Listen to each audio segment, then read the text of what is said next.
I keep having Freudian slips as I'm trying to record this, and I keep saying that I've written something instead of that I've read it. Not really sure what's going on with that.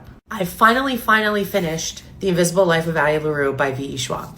I know I'm late to the game. Everyone and their mother has read this book and have very strong feelings about it. I also have very strong feelings about it. This was absolutely a 5-star read for me, probably a 6-star read for me. It's going to end up being one of my favorite books of all time. I absolutely adored it.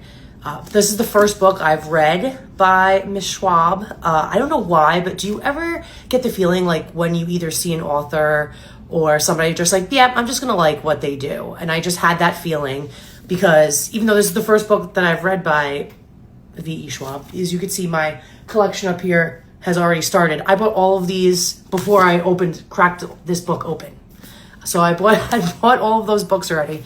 So I will be starting next the Darker Shade of Magic series, which I'm actually very excited about. I'm not normally really a fantasy girl. Like, I like my fantasy here and there.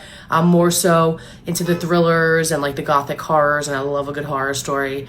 But I can just tell from the writing that I think that this is just going to be, she's going to be like an auto-buy author. Barrier Bones of the Midnight Soil, I know, just came out, which I'm also dying to get my hands on at some point, but I'm making myself go through all of the books I already have here before I decide to buy any more. I think the way that she writes characters, I just felt really emotionally attached to the characters in the story, and I just couldn't get enough of it. It was an easy read. It's beautiful language, but it's not all of that like writing with so much flourish that you're like, is this person just using 17 different words to say something very simple?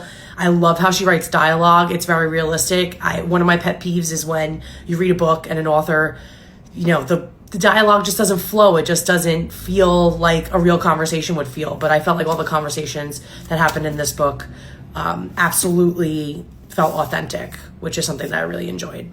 And because I had that beat up copy, I had never really done this with another book, but I decided to get the special edition. And I mean, come on, look at this. If you could see the sparkle in that, it's absolutely gorgeous. Comes with an editor's note.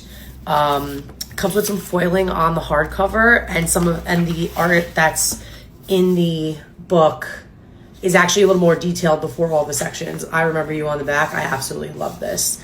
So, as I'm sure you're all not surprised to hear, Invisible Life of Addie LaRue, absolutely 5 stars, absolutely loved it. If you haven't read it yet, do. There's a reason why everyone loves it.